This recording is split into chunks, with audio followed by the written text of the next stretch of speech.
mereka mengikuti ajaran Yesus. Orang Kristen, orang Gentile, orang Pak Israel melaksanakan hukum Taurat tidak? Oh tidak, berarti Bapak bukan pengikut Yesus. Karena Yesus dikirim untuk umat Israel dan mengatakan tidak satu titik atau satu iota pun dihilangkan dari hukum Taurat. Ingat Pak, Bapak ini sebenarnya saya heran, ikut siapa? Kalau Bapak ikut Yesus, Yesus sama sekali ajaran apa yang dilakukan Yesus Bapak tidak lakukan. Hanya cerita-cerita doang, katanya, tapi apa yang dilakukan Yesus? Yesus berdoa, Yesus sujud, Yesus menyembelih kurban. Ingat Pak, kurban di dalam perjanjian lama itu binatang. Tidak ada di dalam perjanjian lama dari kitab Kejadian sampai kitab Malakai yang orang mengorbankan manusia. Tidak ada Pak. Kalau ada harus saya bayar. Tidak ada. Tidak, maksudnya yang orang korban bakaran itu manusia. Tidak ada. Ya. Jadi oleh sebab itu, kalau kita yakin bahwa Alkitab itu benar, harusnya kita bisa buktikan. Seperti saya katakan tadi. Nah sekarang inilah.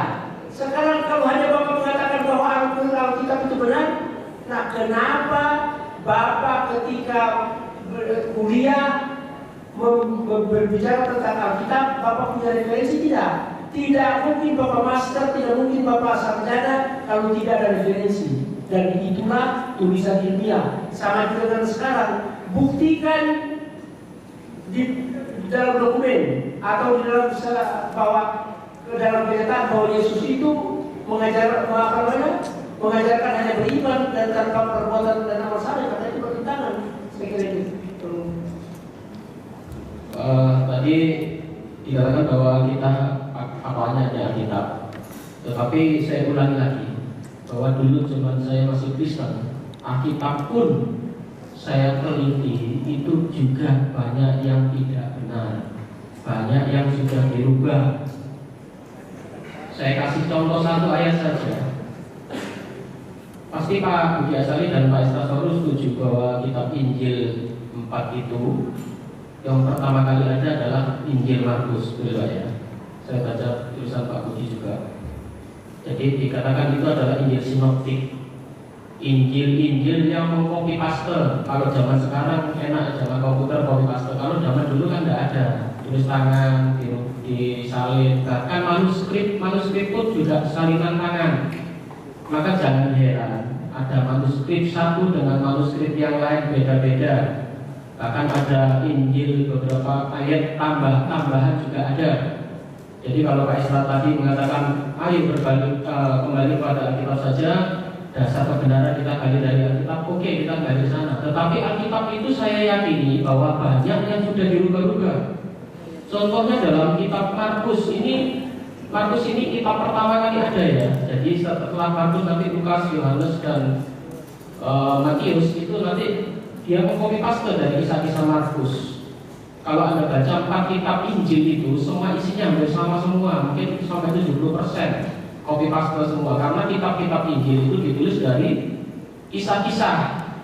Tidak ada saksi langsung mengatakan bahwa saya murid Yesus yang bernama ini menulis ini, tidak ada. Di dalam kitab Alkitab yang jujur penulis siapa kitab itu adalah hanya Paulus saja. Yang lain-lain tanda tanya siapa penulisnya nggak tahu. Bahkan kisah para rasul pun tidak ada yang tahu siapa yang menyusun itu. Jadi hanya berdasar kisah-kisah saja. Tapi lebih banyak kisahnya yang pro Paulus. Contoh Markus pasal 9 ayat 5. Kata Petrus kepada Yesus, Rabi, betapa bahagianya kami berada di tempat ini dan seterusnya. Tetapi di dalam kitab Matius pasal 17 ayat 4, kata Rabi dirubah menjadi apa? Coba dicek itu yang punya kitab. Di dalam Matius pasal 17 ayat 4 yang mengcopy paste dari kisahnya Markus, kata-kata Rabi diganti menjadi Tuhan. Jadi kalau saya pegang Alkitab, mana yang saya yakini di antara dua kisah ini? Dua-duanya benar? Tidak mungkin. Dalam suatu kebenaran hanya ada satu yang benar, atau dua-duanya salah. Antara Rabi dan Tuhan itu perbedaannya langit dan bumi. Rabi itu guru, Banyak sekarang di Indonesia rabi-rabi, apa semua rabi-rabi itu Tuhan kan nggak mungkin. Meskipun di dalam beberapa perjanjian lama ada yang disebut Tuhan, Musa juga disebut dari Tuhan. Tetapi Tuhan sebagai orang Kristen ini beda. Ini Tuhan sungguhan yang disembah dan sebagainya. Jadi yang bisa tadi dikatakan bahwa kita harus beriman pada Yesus sebagai Tuhan. Padahal ayat pertama di sana diceritakan sebagai rabi saja bukan Tuhan. Tetapi di dalam Matius dirubah jadi Tuhan. Apakah Alkitab seperti ini? Saya harus meyakininya.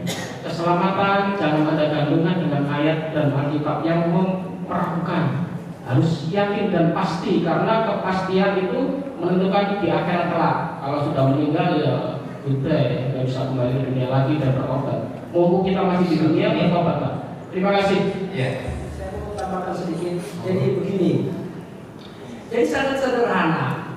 Kalau Bapak mau membuktikan Rasulullah Nabi Muhammad itu Rasul, datang ke Masjidil Haram, tanyakan di sana. Benarkah Nabi Muhammad itu Rasul mengajarkan Islam? Semua mengatakan iya, malah semua praktek-praktek dari zaman Nabi Muhammad dilaksanakan sampai sekarang. Nah sekarang, Bapak mau mengecek ketuhanan Yesus. Bapak datang ke Israel, ke Bait Allah, kan Yesus mengajar ke Bait Allah. Katanya ke sana, apakah Yesus Tuhan? Bapak bisa digebukin. Karena Yesus bukan Tuhan. Jadi sangat mudah diklarifikasi. Mengapa Pak Esra ini takut membuktikan? Karena dia tidak bisa buktikan. Karena ajaran yang dia sampaikan sekarang ini adalah ajaran yang diambil dari Paulus dan bukan ajaran Yesus. Kalau itu ajaran Yesus pasti Pak Esra berani dan kami akan salut. Tapi kalau mereka berdua ini takut, kita harus malu saja. Terima kasih. Alhamdulillah untuk kesempatan pertama ini kita break dulu. Tapi sebelum kita break, nanti perlu saya sampaikan break yang untuk segmen yang kedua, ya itu ada tanya jawab antara pihak Kristen kepada pihak Islam, pihak Kristen kepada pihak. Tapi karena waktunya begitu cepat, oh nanti dijawab. Soalnya ini mau jalankan sholat dulu, makan siang dulu begitu Pak Pendeta. Ya. Saya kasih buat 2 menit saja untuk lulusan. Mau? Ya, saya tidak bilang kalau saya mau cari tahu Muhammad itu nabi atau bukan. Bukan itu poin. Kelihatannya beliau ini tidak paham. Begini Pak Pendeta. Kalau saya mau tahu Muhammad itu nabi, apakah Quran mengajarkan itu? Ya. Kalau hanya lihat di Quran. Ya, oke. Saya Pak Misalnya Bapak Pendeta. Jadi saya minta supaya tidak keluar dari jalur. Karena hari ini kita tidak mengulas tentang permasalahan Nabi Muhammad, tapi yang perlu kita garis bawahi nanti kepada beliau Bapak Pendeta, nanti tanggapan pertanyaan yang perlu disampaikan adalah yaitu bahwa menurut pihak Islam bahwa Bible yang Bapak Pendeta saat ini pegang itu adalah palsu, tidak benar dan sudah dirubah. Itu nanti yang perlu dijawab. Ya, kalau dari pihak Islam itu adalah sebuah pertanyaan nanti yang juga perlu dijawab adalah bahwa Yesus itu adalah Nabi, dia juga Rasul, dia juga manusia, dia juga Allah itu sendiri. Itu yang perlu dijawab karena waktunya begitu cepat. Jadi saya minta ambil poinnya saja ya. Kita sampai di sini dulu. Wabillahi taufiq wal hidayah. Wassalamualaikum warahmatullahi wabarakatuh. Monggo salat dulu dan makan siang dulu, nanti setengah jam 12.30 bisa kembali ke ruangannya. Terima kasih. Ya.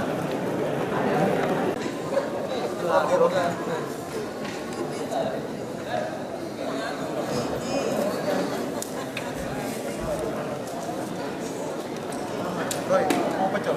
Hah? Pecel.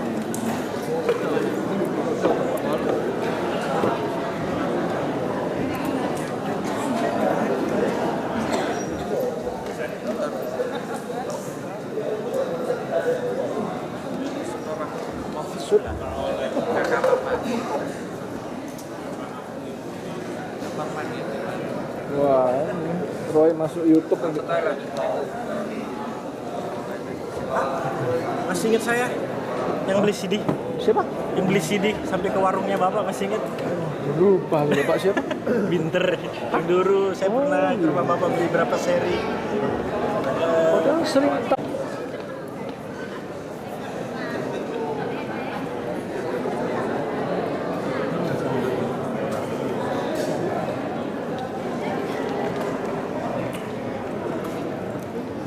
harusnya Pak Budi ngadain aja yang harus kita palsu. Nggak usah. Ya itu ada.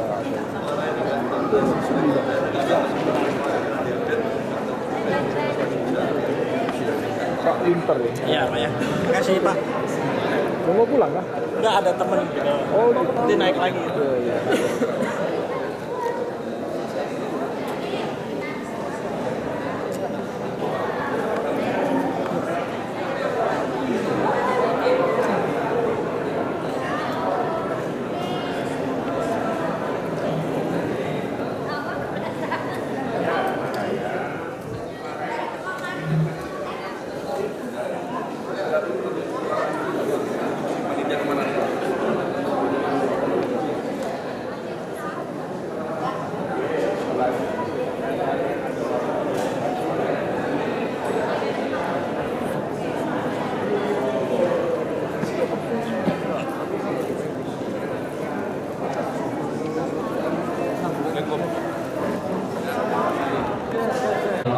Sudah bersegera hadir menempati ruangan karena acara dialog akan segera dimulai. Terima kasih. Sudah makan apa? Big stick.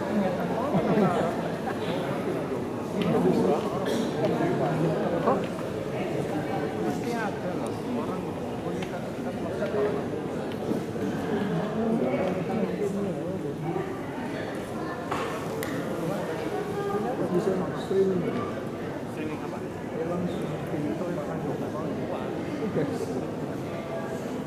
Bisa Facebook bisa. Facebook bisa, YouTube tuh bisa. Cuma aku belum pernah coba di streaming live gitu. Iya memang. Ngeri. Oh.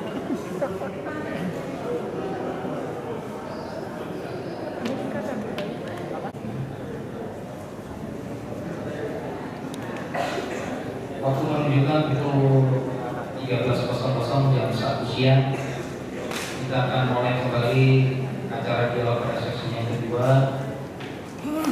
Assalamualaikum warahmatullahi wabarakatuh. Bismillahirrahmanirrahim. Para hadirin yang dimuliakan oleh Allah, pada sesi yang kedua ini tanya jawab antara pembicara Kristen dan Islam. Nanti sebaliknya juga pembicara Islam ke Kristen. Seperti tadi sudah saya awali sebelum break, saya sudah sampaikan bahwasanya suatu keberatan bagi pihak Islam kepada pembicara Kristen dengan suatu pernyataan sikap bahwa Alkitab yang dipegang oleh orang Kristen ini adalah tidak benar alias palsu. Berarti apapun yang dinyatakan komentar oleh sebuah pembicara Kristen semua dianggap rancu. Demikian juga dari pihak pembicara Islam supaya dapat digarisbawahi bahwa pernyataan sikap bahwa orang Kristen tetap bersatu iman, yaitu percaya bahwa Yesus itu adalah manusia sejati, dia juga nabi, dia juga rasul, dia juga Allah itu sendiri. Topik inilah yang mungkin lebih greget untuk bisa dibahas. Jadi saya minta dua pembicara volumenya agak ditinggikan, suhunya agak ditinggikan, kalau perlu AC-nya dimatikan ya. Dan tadi dialog ini saya selama jadi moderator kali ini masih baru kalinya agak dingin-dingin gitu terus. Nah, saya minta volumenya betul-betul ditinggikan ya. Lebih baik AC-nya dimatikan panas sekalian sampai nanti kita ada asal ya. Seperti itu. Baik, akan kita mulai untuk menit yang pertama kepada pihak Kristen untuk bertanya kepada pihak Islam. 1 menit dimulai dari sekarang.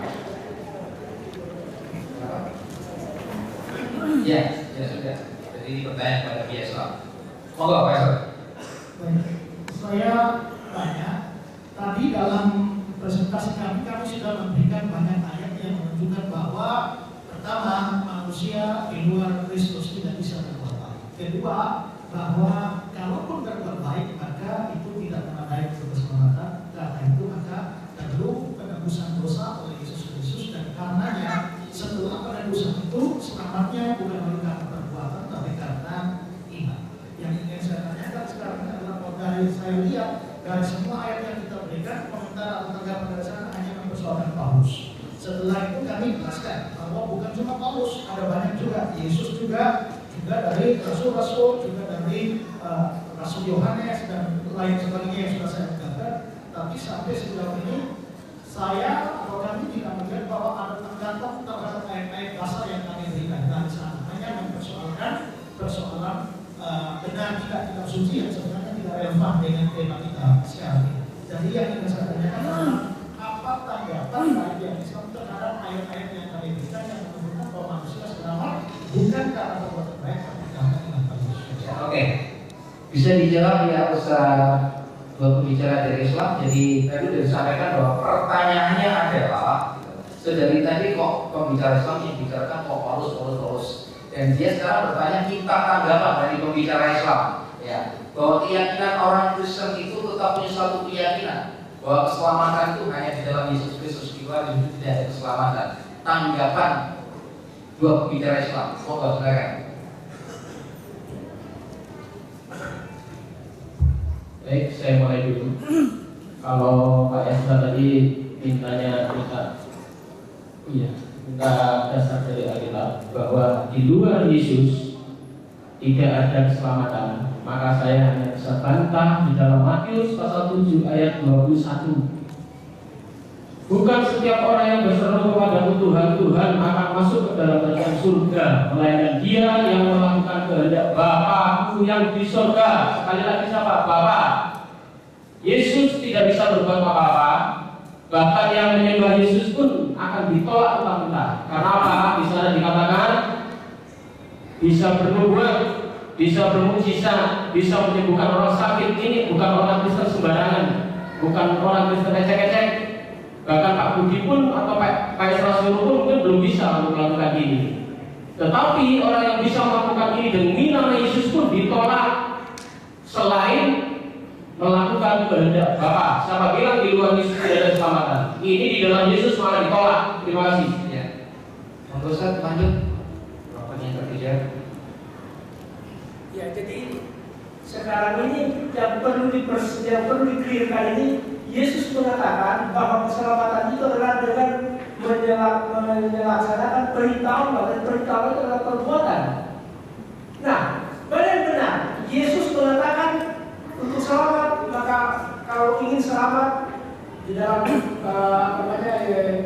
inilah jalan keselamatan yang tidak mengenal engkau satu-satunya Allah yang benar. Tidak pernah dikatakan beriman kepada Yesus. Lalu kemudian berbagai ayat juga Yesus mengatakan bahwa untuk kalau ingin selamat, kalau ingin hidup yang kekal, maka laksanakan perintah Allah, dan perintah Allah itu adalah perbuatan. Ya, monggo komentar Pak Pendeta. Ini tadi sudah dijawab berpatokan pembicara Islam dalam Matius 7:21 bahwa bukan orang yang berseru pada aku Tuhan yang aku selamatkan, tetapi orang yang melakukan kehendak Bapa yang mengutus aku. Jadi pada dasarnya pembicara Islam tetap berpatokan bahwa Yesus itu bukan Tuhan, bahwa keselamatan itu bukan di dalam Yesus, tetapi di dalam jalan Allah. Allah dengan Yesus ada sebuah perbedaan. Gitu. Monggo silakan komentar Pak Pendeta. Itu bukan jawaban atas ayat-ayat kami dan argumentasi kami. Kalau kalian menjawab, mestinya mematahkan ayat kami dan bukan mengambil ayat lain hanya ditabrakkan begitu saja. Tapi patahkan ayat kami yang sudah kami tampilkan dan sudah kami tunjukkan artinya seperti itu. Tapi tidak pernah disinggung apapun dari bagi kami, itu bukan jawaban. Dan kalau tentang Matius 7 ayat 21, saya bisa tunjukkan di sini ayatnya Matius 7 ayat 21 yang dibacakan. Nah ini selalu dikutip tapi tanpa memperdulikan konteksnya. Konteksnya itu mulai dari ayat 15. Padahal dalam nabi-nabi palsu dan sebagainya. Jadi konteks dari ayat ini adalah nabi palsu. Lalu ayat 16 dari buatnya kamu mengenal mereka, dari kehidupannya kamu mengenal mereka, dan terus lalu muncul ayat 21 ini bukan setiap orang berseru padaku Tuhan. Berarti nabi-nabi palsu berseru Tuhan. Tapi dikatakan dia tidak melakukan kehendak Bapa di surga, itu yang membuat dia nabi palsu. Dia melakukan banyak mujizat dalam ayat 22 dan sebagainya ini, tetapi tetap dikatakan oleh Yesus, aku tidak pernah mengenal kamu. Ini ya. Lalu menyalahkan daripada kamu sekalian membuat kejahatan. Konteks di sini adalah nabi-nabi palsu.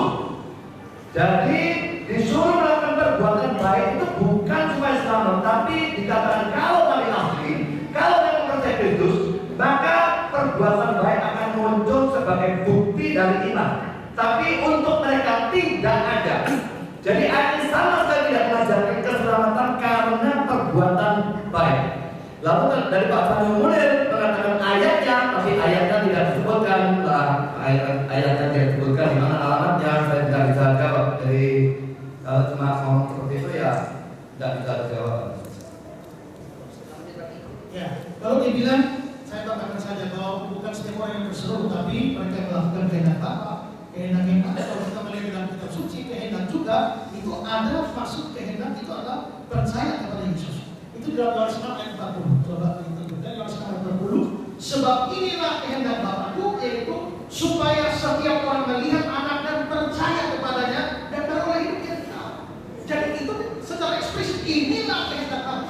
Dan kehendak Bapa tidak harus berarti bahwa membuat iman, tapi justru kehendak Bapa mencabut iman. Ya, terima kasih Pak Pendeta. Iya, tanggapan nih dari Ustaz. Di mana nih menurut dua pendeta ini menganggap itu semua bukan jawaban Ustaz. Tadi dikatakan oleh Pak Budi Asami bahwa itu adalah ajaran nabi-nabi palsu. Nabi-nabi palsu seperti apa yang bisa bermukjizat demi nama Yesus? Berarti orang yang mengatakan ayat di lapangan-lapangan yang bisa membuka orang banyak itu nabi palsu semua. Ini Tuhan Yesus atau nabi? Kita berbicara pada Tuhan atau berbicara pada nabi? Di dalam Matius pasal 7 ayat 21 dengan jelas dikatakan bahwa orang yang memanggil Yesus itu Tuhan akan ditolak nanti di dalam surga. Dan yang melakukan dan Bapa saja yang masuk ke dalam surga. Apakah jelas ayat seperti ini? Jadi saya tidak membetulkan ayat. Kalau tadi dikatakan ayo kita kembalikan ke Alkitab, saya juga kembalikan Alkitab. Makanya inilah uniknya Alkitab. Satu sisi menyatakan bahwa Yesus itu Tuhan, tetapi itu sama-sama. Tetapi banyak ayat sekali menyatakan Yesus itu hanya nabi, utusan dan sebagainya. Itulah sebabnya saya katakan alhamdulillah Alkitab memang masih ada ayat-ayat yang membuka kesalahan-kesalahan di mata kita. Terima kasih. Jadi ini waspada antara nabi lebih palsu. Siapa lebih palsu itu? Bapak yang bisa jelaskan secara ilmiah siapa lebih palsu? Nabi Paulus menurut Michael Baker dan kawan-kawan dalam bukunya The Messianic Legacy tahun 1995 di halaman 101 mengatakan bahwa Nabi palsu itu adalah Paulus ilmiah. Ada fakta. Sekarang Bapak menunjukkan fakta yang benar. Yang kedua, oleh A.N. dalam bukunya Jesus Alive di halaman 934 dia mengatakan bahwa Nabi palsu itu adalah Paulus. Apalagi? Sekarang mana buktinya bahwa proses bukan Paulus? Terima kasih. Ya, Bapak menyatakan tadi bahwa nabi palsu itu adalah Paulus. Apa yang bisa Bapak sekarang pertanyakan pada pembicara Kristen? Sekarang Bapak yang berat bertanya pada pembicara Kristen, Bapak menganggap Paulus adalah nabi palsu. Dasar Paulus sudah tidak ada Bapak, sudah habis. Sekarang pertanyaan dari pihak Islam, Bapak ingin tolong lanjutkan tadi tentang masalah nabi palsu. Supaya itu nanti ada keterusannya. Supaya Bapak Pendeta tahu bahwa Paulus adalah nabi palsu. Jadi Ustaz dapat menunjukkan secara ilmiah setelah data yang ada bahwa Paulus itu adalah nabi palsu. Monggo, silakan. Nabi palsu itu sudah dijelaskan kalau dia kan dikatakan sini bukan sekedar bersumpah Tuhan, melainkan dia mengatakan pada hari terakhir banyak orang mengatakan bersumpah Tuhan, bukanlah kami berbuat demi namamu, berbuat demi Yesus, masuk neraka dan mengusir setan dalam nama Yesus, masuk neraka, mengadakan banyak mujizat bikin kakek seorang itu masuk neraka. Itu Yesus, itu sudah dikatakan. Oke? Ya, oke. Pertanyaannya Bapak, silakan Pak Pendeta. Jadi ini sekarang berfokus kepada Matius 3:21. Ya, seakan-akan ketika nanti pada akhir zaman, pada penutupan dunia pada kiamat, tidak ada satupun pendeta, mungkin nanti pendeta akan ditolak termasuk Pak Budi Asari. Aku nggak kenal kamu yang kamu membuat kejahatan. Gimana Pak? Kalau Bapak diizinkan sama Anda. Sudah terlihat dengan jelas ya, mereka berdua tidak peduli apapun yang kami katakan. Ya. Saya sudah menjelaskan dari konteksnya itu adalah nabi palsu. Tetapi tidak dihiraukan sama sekali dan tetap ngotot dan Tuhan dan sebagainya. Pada itu juga sudah dijelaskan. Dan kalau tanya yang KKN itu palsu semua, sebagian palsu, sebagian tidak. Saya tidak tahu yang mana yang palsu, yang mana yang tidak, suka dibedakan. Tapi jelas yang palsu itu banyak. Mereka hanya mengatakan Tuhan, tetapi mereka tidak melaksanakan. Maka mereka nabi palsu. Ada yang ajaran yang sesat, mereka nabi palsu. Dan Matius 7:15 ini hati-hati tidak digogel. Lalu kalau dikatakan Paulus secara ilmiah palsu, saya ingin lihat ilmiah yang bagaimana yang dimaksudkan. Saya ingin dibuktikan Paulus secara ilmiah dia adalah nabi palsu. Dan lagi-lagi ingat, debat ini berdasarkan Alkitab, bukan berdasarkan omongan orang yang tulis buku itu. Jadi Bapak kita punya keyakinan bahwa Paulus bukan seorang nabi palsu, Bukan. ya. Dan Bapak punya keyakinan bahwa Bapak pendeta tadi dia katakan bahwa nanti orang-orang dari sebagian juga yang mengadakan kampanye tidak lepas dari hukuman Tuhan yang berupa neraka. Yang palsu tentu saja masuk neraka. Begitu ya Bapak. Ya. Bagaimana menurut Bapak pendeta ciri khas dari pendeta yang palsu tersebut? Ajarannya bisa sesat, menyimpang, lalu hidupnya sama sekali tidak sesuai dan tidak ada. Memang kalau dikatakan dosa, semua pendeta dosa, tapi ada yang terus hidup di dalam dosa tanpa ada perubahan pengudusan sama sekali. Oke, terima kasih. Monggo Pak Ustaz silakan ditanggapi tadi tanggapan dari pihak Islam tentang Bapak bisa membuktikan bahwa Paulus itu adalah nabi palsu. Apa yang bisa Bapak buktikan tentang kepalsuannya? Kemudian kalau sadar saya akan tunjukkan bahwa Paulus itu lebih palsu dari Alkitab. Silakan buka 1 Korintus pasal 12 ayat 12. Katanya ilmiah. Loh, ini Alkitab. Kan saya pakai Alkitab tadi ilmiah. Loh, sekarang ini saya sudah sebutkan. Menurut Saya tadi Alkitab katanya bukan ilmiah. Tidak ilmiah dari Alkitab. minta ilmiah saya sudah jelaskan. Ya, monggo silakan. Minta ilmiah.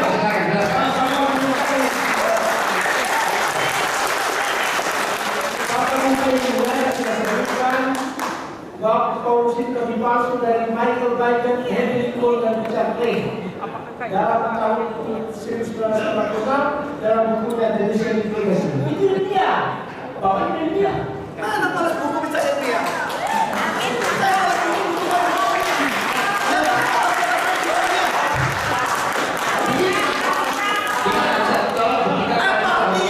Apa definisi ilmiah? Coba pertanyaan ini bukti ilmiahnya bagaimana Ustaz? Ilmiah itu artinya kalau kita menyampaikan satu poin yang hipotesa, kan hipotesa pernyataan.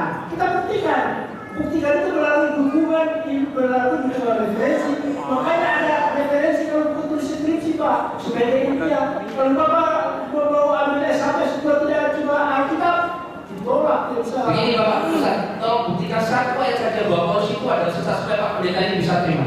Buktikan satu ayat saja bahwa Paulus itu sesat. Saya tetap tidak mau terima. Ya. Katanya ilmiah. Ya, saya Alkitab tidak dikatakan ilmiah. sekali lagi Pak Pendeta, tunggu dulu. Pokoknya, ya, kalau bisa dulu. Oke, sekarang Pak Pendeta.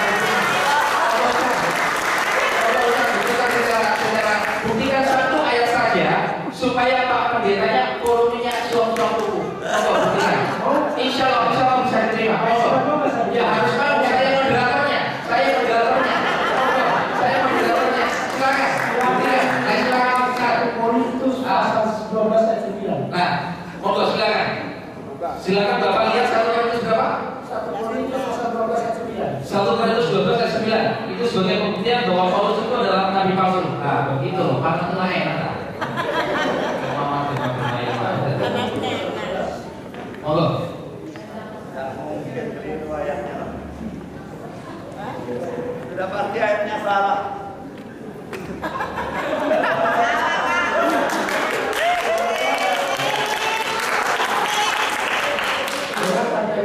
Ya, tukang yang nonton contoh. 1 Korintus pasal 12 ayat 9. Kepada seorang yang sama memberikan iman dan kepada yang lain memberikan karunia untuk menyembuhkan. Siapa yang menyembuhkan dalam nama Yesus? Paulus. Siapa punya surat di 1 Korintus? Paulus. Yang ayat 10. Kepada seorang roh memberikan kuasa untuk mengadakan mujizat. Siapa yang mengadakan mujizat? Seperti siapa ini? Paulus, seperti Paulus nabi palsu. Apa ayat itu bicara nabi palsu? Ini tidak bagus pasal 3. Ayat ini sama sekali tidak bicara nabi palsu.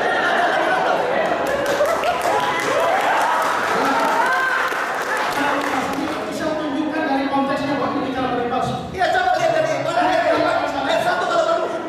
Tidak ada nabi palsu.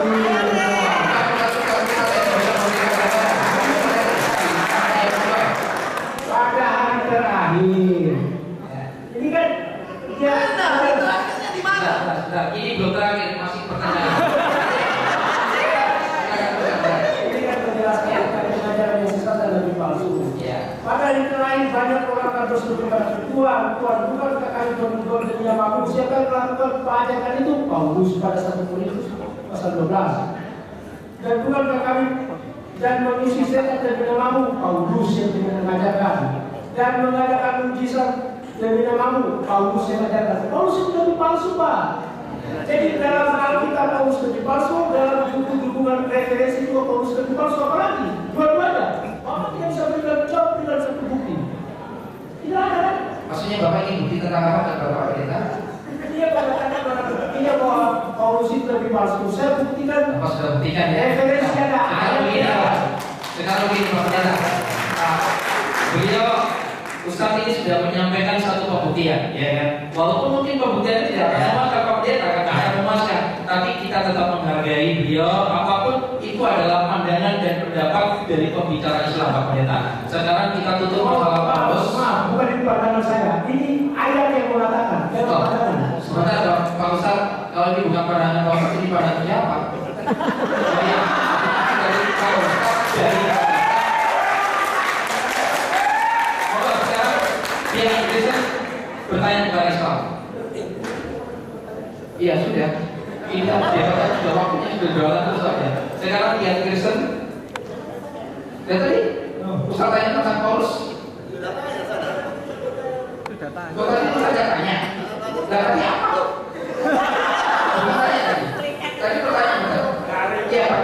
Ya, Ustaz tadi menjawab pertanyaan Ustaz. Memberikan pertanyaan tentang pembuktian tentang nabi palsu tadi, yaitu Paulus tadi. Ya. Monggo silakan. Iya, Kristen bertanya. Begini, saya tadi waktu kami pakai banyak ayat, beliau bilang ya ini kan kok. Sekarang kita suruh bukti ini kan beliau pakai ayat Alkitab. Saya merasa ada.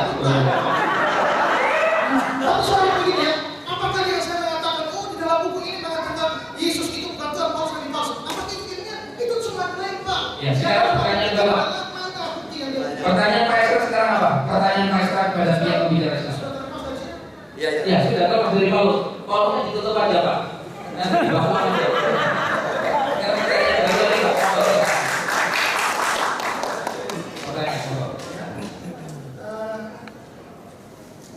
Kalau tadi kami sudah tunjukkan bahwa ayat-ayat menunjukkan bahwa semua orang berdosa yang tidak percaya pada Yesus tidak mungkin bisa berbaik. Karena itu perlu penebusan supaya dia beriman maka dia selamat. Tapi Islam akan menolak proses penebusan.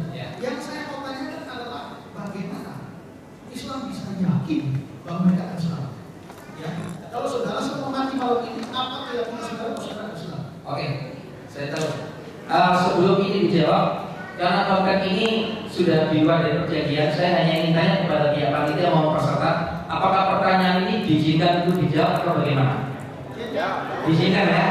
Ya, diizinkan, nggak apa-apa ya. Nah, sekarang ini saya kembalikan kepada Ustaz berdua. Bagaimana pandangan Islam? Sekarang Kristen sudah menunjukkan tentang pandangan keselamatan. Terus bagaimana pandangan Islam sendiri tentang keselamatan dalam iman Islam sendiri? Monggo Ustaz, silakan. Yakin atau tidak itu penekanannya Pak? Iya. Yakin masuk surga atau tidak kalau detik ini mati, itu penekanan kami. Ya kalau bagi umat Islam aku yakin, bukan yakin, aku yakin masuk surga. Sudah pasti. Mayoritas tidak yakin. Oh, Bapak Pendeta. Tapi kalau bagi Islam, saya tanya di Facebook ada banyak orang Islam tidak. kalau ada orang Islam ditanya dia nggak yakin masuk surga, orang Islam goblok namanya. Ya goblok. Goblok. Nah, kalau saya ditanya masuk surga, nggak pakai insya Allah. Aku yakin istiqomah Allah tidak apa-apa.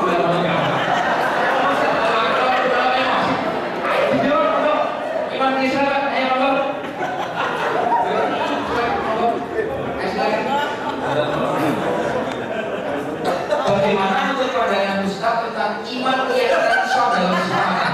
Yakin nggak bahwa Islam itu selamat? Lah menurut Pak Pendeta di Facebook banyak orang menjawab tidak yakin, maksudnya itu Islam goblok kan?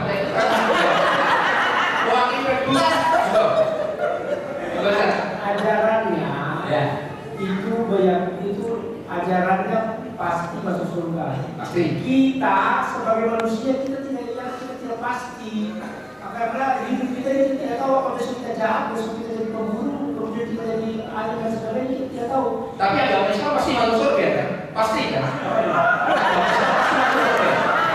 Kok? Kalau yakin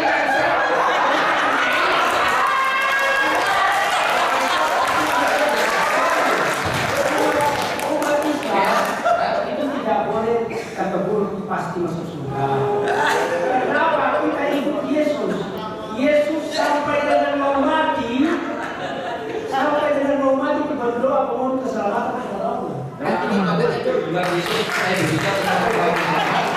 Maka pendeta ini kepingin diyakinkan apakah agama Islam bisa membawa orang masuk ke surga. Itu yang menjadi pertanyaan. Islam pasti membawa masuk. Nah, kalau tidak pasti masuk ke surga. Yang sendiri yakin atau tidak? Pasalnya sendiri yakin atau tidak? Semua yang tanya yakin sendiri atau tidak?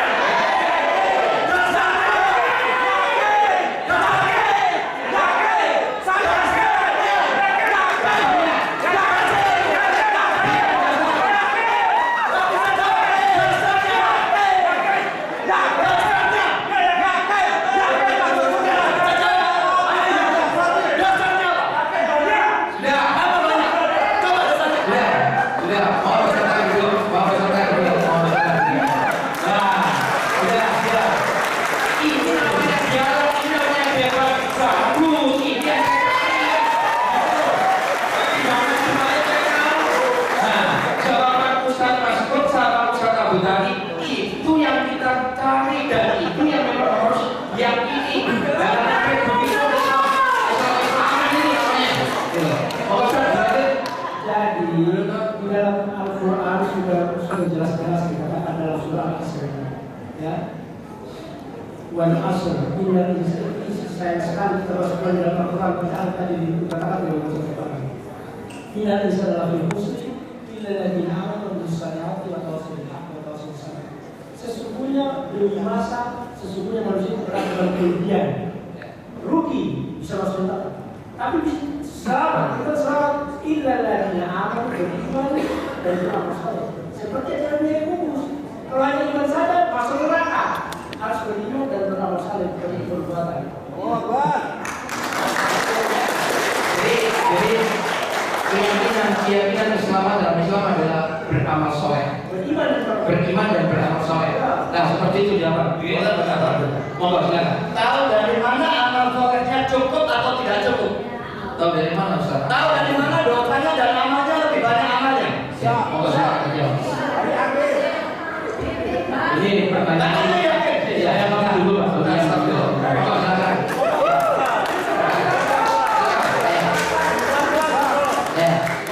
Ini tidak salahnya ngomong ini. Ngomong pelan-pelan. Jadi kalau Bapak tanya amal saya diterima apa tidak, nanti saya tanya dosa Allah nanti waktu meninggal. Jadi kalau hari ini Bapak tanya orang seluruh dunia pun sama jawabannya nggak tahu.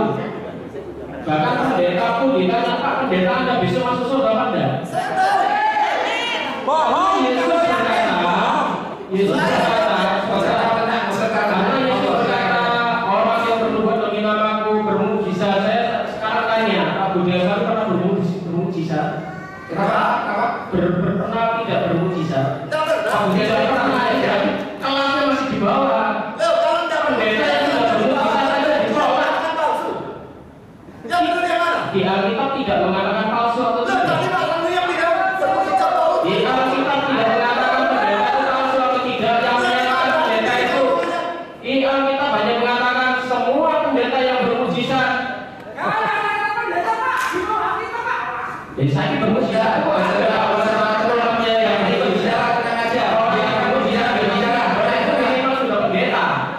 Kalau ada jemaat yang bisa bermukjizat, itu di gereja saya juga ada Mas. Orang jemaat saya harus penuh dengan Roh Kudus. Sampai Anda tahu apa itu Roh Kudus?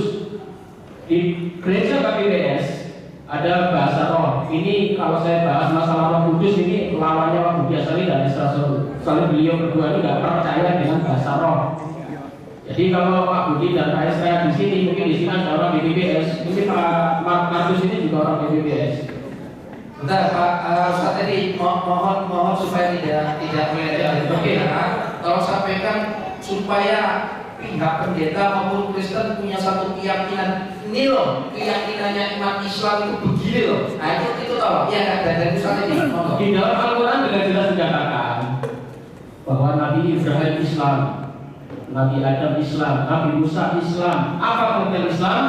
Islam adalah tunduk patuh pada Allah. Semua nabi-nabi adalah Islam. Jadi Anda nggak usah berkata bahwa Islam dimulai Nabi Muhammad. Itu agamanya, lembaganya. Tetapi ajaran Islam sudah diajarkan oleh zamannya Nabi Adam. Semua yang menurut Allah itu disebut Islam. Islam artinya tunduk patuh pada Allah. Semua orang yang tunduk patuh pada Allah masuk surga, dijamin. Amin. Semua orang kafir masuk neraka. Di dalam Al-Quran adalah jangan menyebut Tuhan itu tiga kafir. Makanya Anda semua di sini jangan kafir, masuk Islam biar masuk surga. Terima kasih. Oke, sekarang kita sudah tahu semua ya tentang keselamatan Islam bagaimana, tentang keselamatan Kristen bagaimana. Saya mungkin nanti minta tolong Ustaz Masud, Ustaz Abdul bisa cek itu di Facebook yang membuat pernyataan-pernyataan seperti itu supaya ditindaklanjuti, karena orang Islam semacam gitu tuh kalau rasanya sangat menyakiti hati memang ya. Ya makanya itu justru pernyataan ini juga tadi sudah ada. Maka sekarang pihak Islam bertanya kepada pihak Kristen. Monggo silakan. Oke. Di dalam ajaran Kristen dikatakan bahwa Yesus adalah penebus dosa. Jadi Allah menyerahkan Yesus sebagai penebus dosa, betul tidak? Betul, dua-duanya mengaku. Saya mau tanya, diserahkan kepada siapa? Tolong ulang lagi pertanyaan supaya lebih jelas. Allah menyerahkan Yesus sebagai penebus dosa. Allah menyerahkan, Tuhan menyerahkan Yesus sebagai penebus dosa. Diserahkan kepada siapa? Diserahkan kepada siapa, Pak Pendeta? Manusia berdosa kepada Tuhan, hutangnya kepada Tuhan. Jadi pada waktu itu diserahkan sebagai penebus dosa, dia membayar hutang kepada Tuhan juga. Tuhan siapa? Apa? Allah menyerahkan penebus dosa kepada Allah? Ya. Itu bohong itu. Ini menurut Alkitab. Debat ini menurut Alkitab. Tidak mungkin. Mengatakan Alkitab bohong, Anda sudah menyangkali dasar debat ini yang kita setuju dari awal. Tidak. Mana dasarnya, mana buktinya bahwa Allah menyerahkan Yesus kepada Allah? Bisa dibuktikan? Mana buktikan? Mana dasarnya Tuhan menyerahkan Yesus? Tadi ayat yang saya gunakan di Yesaya 6:50.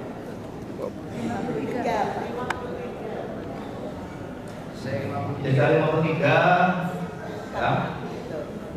Saya tunjukkan di sini ya. Tetapi sesungguhnya penyakit kita lain tanggungannya dan kesengsaraan kita dipikulnya, pada mengira dia dikena pula, dipukul dan ditindas Allah.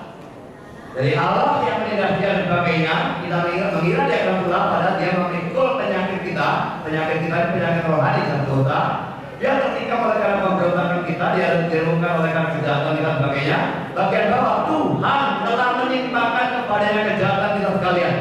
Tuhan ini siapa? Dalam bahasa Ibrani Tuhan itu berkata semua Yahweh. Jadi itu adalah dia menimpakan kepada Yesus kejahatan kita sekalian supaya kami ditebus dan supaya kami dengan percaya pada kami diselamatkan. Berarti menurut pendapat Pak Pendeta tadi Yahweh, Ya. Yahweh dengan Yesus itu satu adanya. Yahweh menjadi Yesus. Ya, berarti adalah satu wujud adanya. Satu dalam hakikat, dua dalam Dua di dalam pribadi. Mau silakan. Kami ini kan percaya doktrin Tritunggal. Kami percaya doktrin Tritunggal sehingga Tritunggal. Tunggalnya itu pada hakikatnya, sedangkan trinya pada pribadi. Jadi Bapa itu bukan Yesus, Yesus bukan Bapa. Jadi kalau dibilang Allah Bapa, ya di sini kita akan bedakan. Jadi misalnya dalam saya ditanyakan kalau dia bilang dia panggil, ya Allah punya Allah, mengapa kau meninggalkan aku? Seringkali ditanyakan, nah dia bicara kalau dia ada bicara pada hal yang mana? Tidak ada masalah bagi kami kalau karena kami percaya ada lebih dari satu pribadi di dalam satu hakikat. Jadi pertanyaan seperti itu bukan problem, baru problem kalau kami hanya percaya Allah itu tunggal sekali. Ya, mohon dikomentari dulu masalahnya kalau mau bicara Tritunggal. Tidak, Ya. ini persoalannya. Kan Allah menyerahkan anaknya, menyerahkan Yesus sebagai penebus dosa. Dia serahkan kepada siapa? Ini tidak pernah dijawab. Tolong dijawab dengan logis. Ya mungkin diserahkan kepada Jokowi mungkin.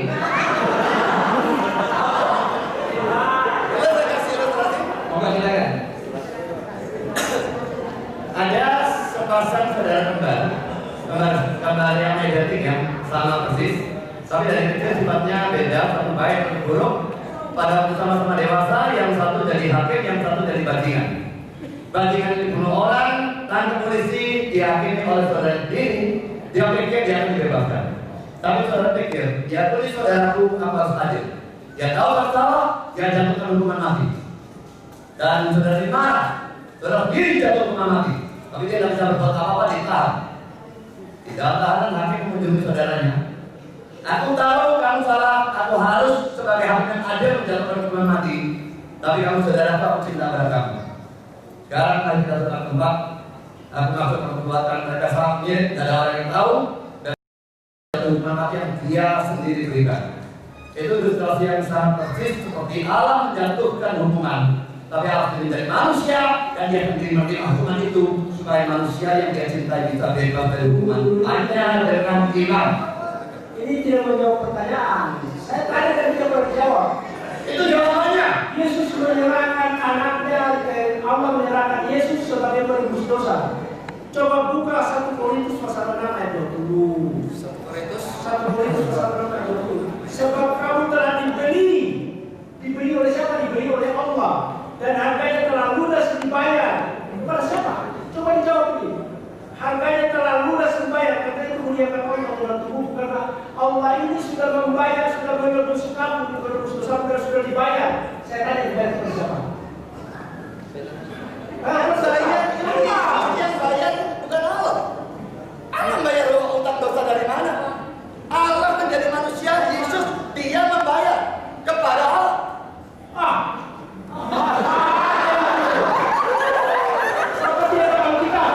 Ayatnya sudah saya tunjukkan tadi, Yesaya pasal 53. Makanya mereka tidak pernah pedulikan apa yang kami jelaskan.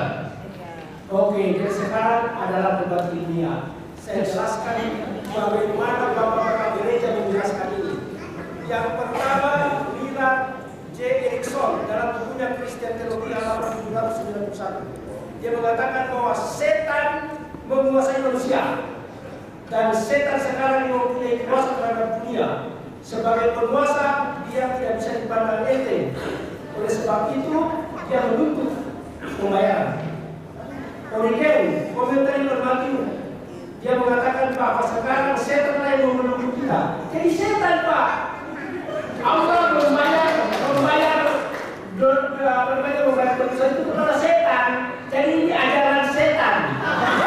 Ajaran keselamatan dalam Begitu Pak Pendeta. ajaran setan. Jadi menurut pembicara Islam itu setan. Semua buku-buku dia ilmiah. Gitu ya. Jadi setan itu juga ilmiah. Itu pandangan dia. Oh gitu ya. Alasan buku itu ilmiah. Bagi saya buku itu setan. Oh, kalau semua jadi setan kan bingung siapa jadi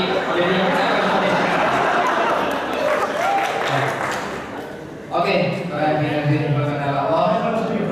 Ya. Itu tadi dibilang itu tulisan Bapak Pendeta. Bilang ini itu bukan Bapak Pendeta, Pak. Itu teolog modern sekarang, bukan Bapak Iya. Pendeta. Jadi Benar. masih saja. Kalau tadi Bapak sudah menyampaikan itu tulisan Bapak-bapak gereja. Yang disebut ilmiah itu bukan cuma sekedar baca yang ini bilang begitu lalu dan begitu. Ilmiah itu adalah paparkan kalau memang Willard Erickson bilang itu dalam setan, mana ayatnya yang dia pakai? Ya. Definisinya apa? Tunjukkan Oke, apa oke. ilmiah. Sekarang begini, kan saya sudah sampaikan ini pendapat ini. Sekarang dikatakan bahwa Allah menyerahkan ini. Siapa yang membantu manusia di dunia? Setan kan? Setan. Bapak berikan itu, Bapak hanya kutip pendapat ulang, tapi kalau dulu Siapa yang membantu manusia di dunia ini? Setan. Setan.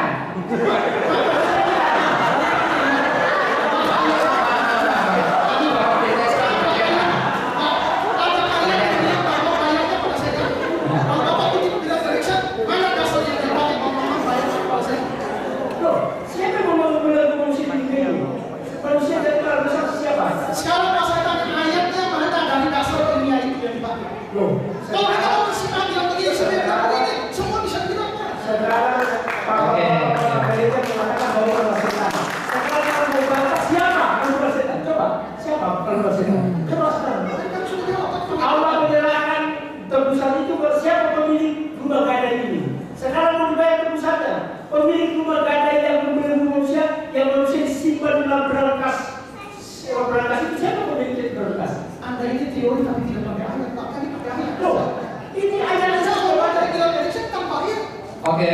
Dari mana Baik. kita Willard Erickson benar? Oke sudah, terima kasih. Oke, terima kasih. Terima kasih, terima kasih, terima kasih. Pertemuan ini dituliskan dari sebelumnya siapapun yang tidak taat, siapapun yang tidak tunduk kepada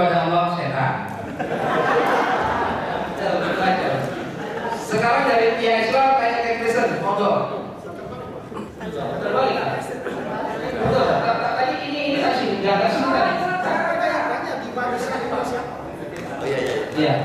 Oh, tadi datanya. Ya kalau diingatkan moderator juga begitu. Sorry. Tadi Mas Andi bilang bahwa Yesus itu dilantik dari Tuhan. Saya tanya, dilantik kapan, tahun berapa, siapa yang lantik? Enggak Pak, Yesus dilantik tahun kapan, tahun berapa, bulan berapa, jam berapa, di kampung mana? Silakan Pak. Jadi secara resmi, ya, secara resmi bahwa Yesus itu Tuhan itu tidak ada SK-nya. SK-nya tidak ada Pak Pendeta. Yesus jadi Tuhan dari SK-nya. Dan siapa yang berhak mengeluarkan SK? Yesus dilantik menjadi Tuhan pada tahun 325 oleh sidang gereja di Indonesia bersama Kaisar Konstantin. Sebelum tahun 325 jangankan pejabat Tuhan, pelaksana harian Tuhan tidak ada letak tugasnya di Yesus. Berarti nggak ada yang mati ya Yesus jadi Tuhan. Sidang gereja. Oh, jadi yang menjadikan Yesus Tuhan itu sidang gereja. Sidang gereja yang melantik menjadi Tuhan. Berarti yang melantik Yesus jadi Tuhan itu sidang gereja Pak Pendeta. Sebelumnya tidak ada definisi tentang Islam. Lihat ayatnya di sana. Iya. Natal pertama malaikat yang mengatakan dia Tuhan. Pak, yang terkesan katanya Tuhan.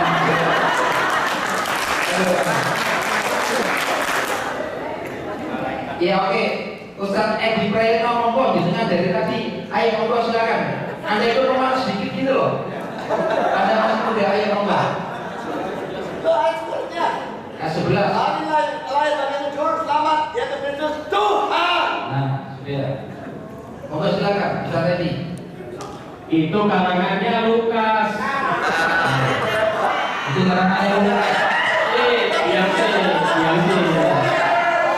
Soalnya di Yohanes juga karangannya Yohanes.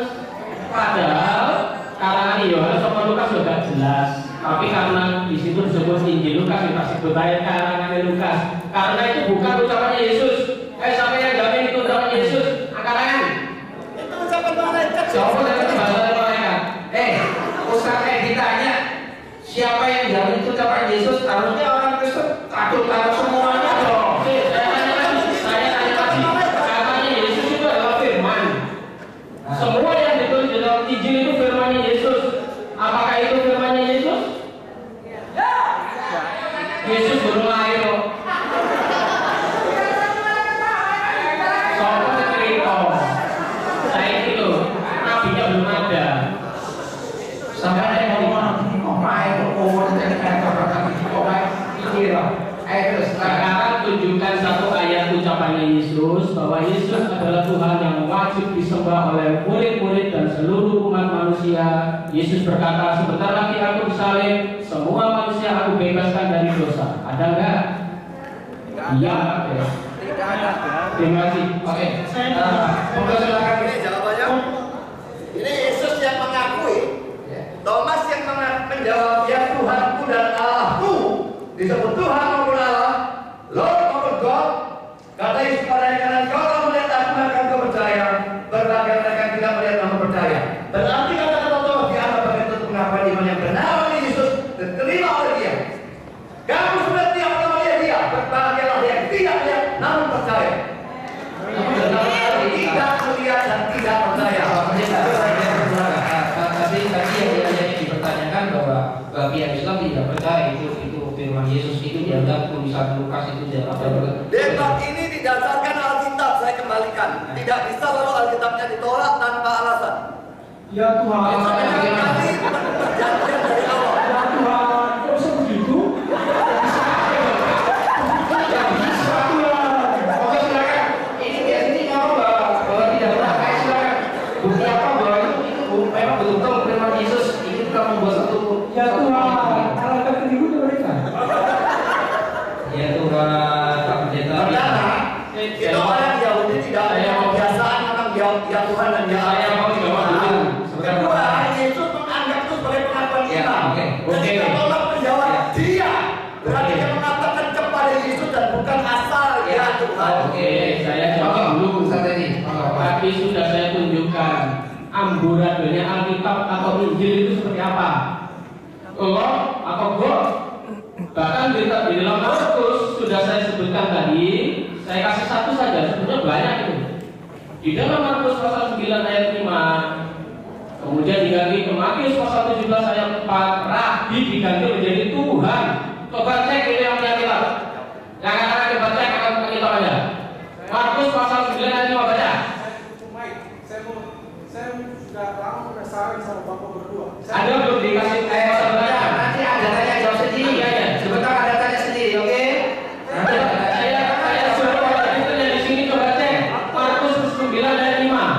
Ayat itu gampang sekali, saya tahu. Di sana disebutkan apa? Rabi. Tafsir. Mau bicara. Sebentar Pak Pendeta. Ya, Kemudian buka di dalam Matius pasal 17 ayat 4. Kita nggak usah cek manuskrip macam-macam. Di sini ada pakainya Pak Ali nanti. Nggak usah cek bahasa Ibrani, kita cek bahasa Indonesia saja. Ini terjemahan bahasa Indonesia yang Anda pegang semua. Markus 9 ayat 5 bandingkan dengan Matius 17 ayat 4. Kisahnya sama.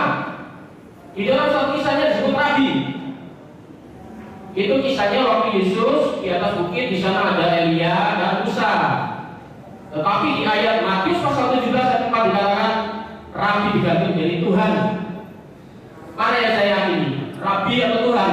Keduanya. Kalau manusia menyebut Yesus sebagai Tuhan, ternyata salah, ternyata Rabi, mati masuk neraka. Oke. Karena di dalam Markus disebut Yesus hanya Rabi, guru. Orang Yahudi menyebut Yesus guru atau Rabi. Oke. Orang Israel tidak pernah menyebut Yesus sebagai Tuhan. Coba tanya orang Israel. Terima kasih. Jadi kita perbedaan Rabi atau Tuhan? Keduanya. Berarti ikut Kalau penulis Injil tidak wajib menuliskan seluruh kata-kata Yesus, tapi sebagian-sebagian. Tergantung mereka mau yang mana. Mungkin kata orang tidak menulis keluar, lalu Markus mengambil satu dan Matius mengambil yang lain. Misalnya contoh yang lain, tulisan di atas kepala Yesus pada waktu disalibkan dalam keempat Injil semuanya berbeda. Jadi semua mengambil sebagian-sebagian, tidak ada kewajiban mengambilkan seluruhnya.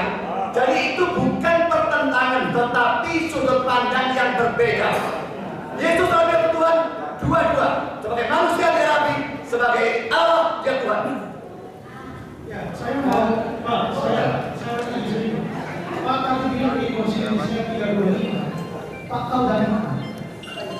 Pak tahu dari mana Yesus itu dilatih dari Tuhan di konstitusinya tahun 325?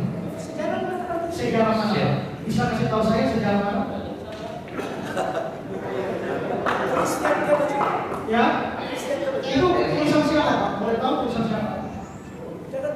Dan itu buku itu tulisan siapa? Kornelius itu hadir pada tahun 325 atau tidak? Yang Kornelius yang tidak jelas hidup tahun berapa? Ya, tapi tadi bilang Erikson itu adalah Bapak Gereja. Sekarang saya punya dua buku ini dari Bapak Gereja dari tahun 300-an. Pak tahu kalau di 325 itu perdebatan apa? Itu Arius sama Athanasius. Tulisan Athanasius dari sini lengkap 325 seluruh dokumen dari sini. Pak mau baca itu? Coba maksudnya saya dapat ini semua ini dari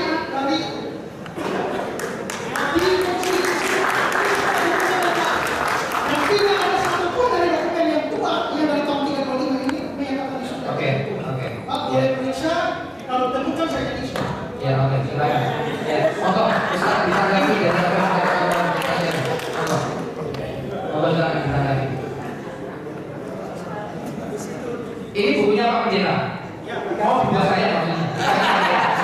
Oh ya, takutnya dimodifikasikan saya. Monggo silakan. Monggo Ustaz, ditanya Ustaz. Hasil konstitusi gereja Indonesia ini.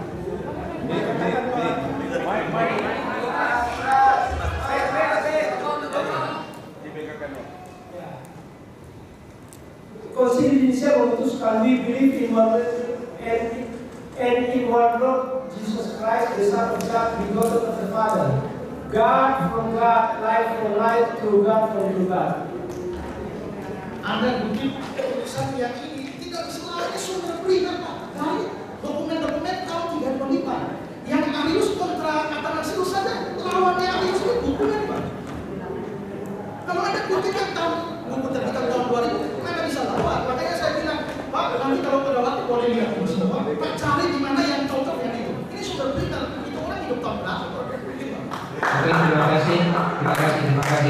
Ya, saya pikir jadi perdebatan ini masih ada yang mau disebutkan. Sekarang begini, kalau ini tidak benar, siapa yang pernah bantah? Siapa yang pernah bantah hasil sidang di Indonesia yang ditulis oleh para polisi? Tidak ada kan? Tidak ada yang mengatakan bahwa hasil sidang gereja ini bahwa apa yang ditulis mereka itu salah. Penulisnya salah. Tidak ada. Jangan ada Pak. Lalu siapa yang bisa bantah ini kalau ini salah? Siapa yang pernah bantah dokumen yang lebih tua dari yang punya Bapak? Loh, ini juga berdasarkan dokumen yang tua. Tidak mungkin seorang yang membuat. Berarti Pak punya berdasarkan dokumen yang tua, Pak punya sumber bukan sumber tinggal. Ini dokumen resmi dan tahun 35 Pak. Nah, sekarang keputusan sekarang yang dibuat bahwa Yesus itu Tuhan dari Tuhan dalam dokumen yang lain apa? Bahwa Yesus Tuhan itu sudah dinyatakan di dalam Alkitab sebelumnya. Lalu sebenarnya sejarahnya Pak itu karena ada muncul satu bidat yang dipimpin oleh Arius yang tidak percaya bahwa Yesus itu mempunyai, dia sudah ada. Sekarang begini saja. Karena itulah maka diperdebatkan dalam sidang gereja, dan gereja akhirnya hanya mengesahkan apa yang sudah dipercaya sebelumnya, bukan mengangkat Yesus bukan Tuhan dari Tuhan. Berarti kalau saya tidak tahu baca buku itu, tapi kalau orang yang ngomong seperti itu, Pak itu bodoh. Sekarang begini, ini ya Yohanes pasal 4 ayat 11. Tuhan, engkau tidak punya timba dan sumur di dalam. Apa Tuhan meminum perlu timba? Sebagai manusia dia perlu. Tunggu dulu. Dia adalah Allah dan manusia. Sebagai manusia dia perlu. Iya kan? Tuhan, kalau ini maksud Tuhan. Tuhan tidak punya timba, mau minum. Masalah saya saja minum, saya tidak kuat. Ini Tuhan mau minum tidak punya timba. Jadi istilah kata Tuhan Yesus itu tidak tepat. Yang kedua, Tuhan di atas sekali pernah membawa engkau adalah seorang nabi. Sudah Tuhan, ternyata nabi. Yang kedua, yang ketiga, Paulus dalam kisah para rasul 95. Siapakah engkau Tuhan? Siapakah engkau Tuhan?